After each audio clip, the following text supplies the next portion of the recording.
Today, we're going to talk about a true giant of sports, Muttiah Muralitharan, and a cricket record that, honestly, might just stand forever. Okay, just for a second, put yourself in the shoes of a batsman. You walk out to the middle, and staring back at you is a guy who's already made legends of the game look foolish. His bowling action is, well, it's just plain weird. His eyes are huge, and you just know the ball in his hand is about to do something crazy. He starts his run-up. The ball comes out of his hand, and it's spinning like nothing you've ever faced. It pitches, and then it just explodes off the surface, turning so sharply that it's past your bat before you've even finished your shot. The next sound you hear, the one that gives you nightmares, the rattle of your stumps. That, right there, was the magic and the menace of Murali. But here's the craziest part of the whole story. The greatest spin bowler of all time? Yeah, he never even meant to be one. His journey started somewhere completely different. So Murali was born in Kandy, Sri Lanka, and when he started playing cricket, he was actually a medium-fast bowler. Just another guy trying to bowl quick. But then, a school coach noticed something. His wrist was incredibly flexible.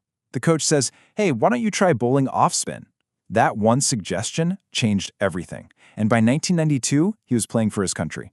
And I'm not exaggerating. That one simple suggestion literally set the stage for a revolution. His unique body, that incredible wrist and flexible arm, let him generate a kind of spin that other bowlers couldn't even dream of. He could make the cricket ball do things that defied physics. His arsenal of deliveries was just wicked. His main weapon was the off-break, which would spin away from a right-handed batsman like a cobra. But then he had this secret weapon called the dusra.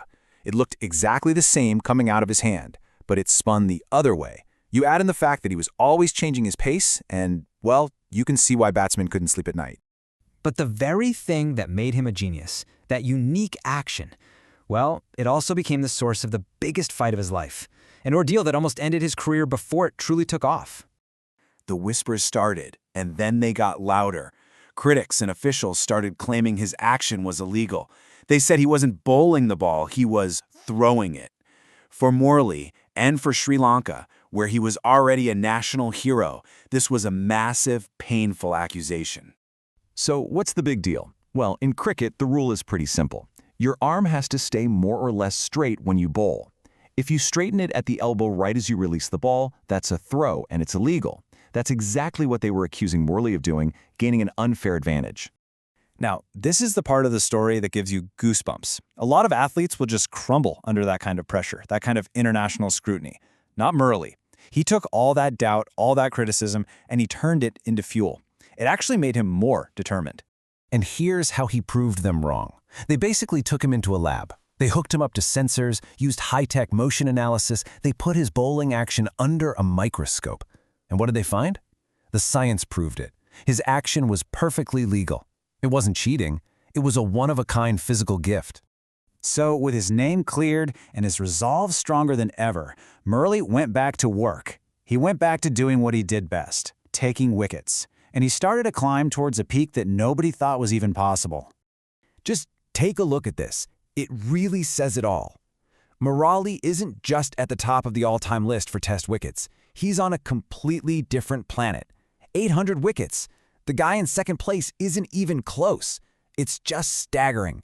A testament to his skill and his unbelievable stamina.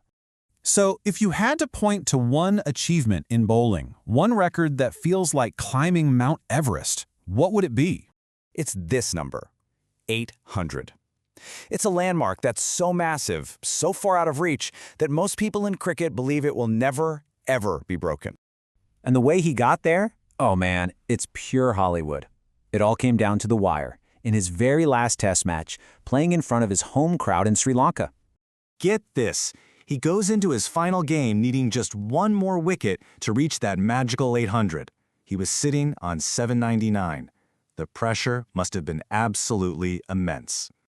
Everybody was glued to their screens. His teammates, his country, millions of fans around the world, all holding their breath, waiting for this one last piece of magic. And then it happens. He bowls the perfect off-break. The batsman pushes forward, the ball grips, it turns, and it just catches the faintest of edges from the bat. and the catch is held cleanly at slip. The second the ball settled into the fielder's hands, the entire stadium just exploded. The whole country erupted. He had done it. 800 wickets with what was basically the last ball of his career. I mean, you couldn't write a better script. But here's the thing. To just focus on that number, 800, is to kind of miss the whole point of his story. His legacy is so much bigger than just a stat. You see, he became a symbol of resilience. He proved to the world that you can face down your critics and come back even stronger. He was part of that golden generation that put Sri Lankan cricket on the world map, earning them respect everywhere. And now, he's a coach, passing that knowledge on. He didn't just play cricket, he elevated it to an art form. He was a true master of his craft, a genius who could make a little red ball do his bidding in ways no one had ever seen before.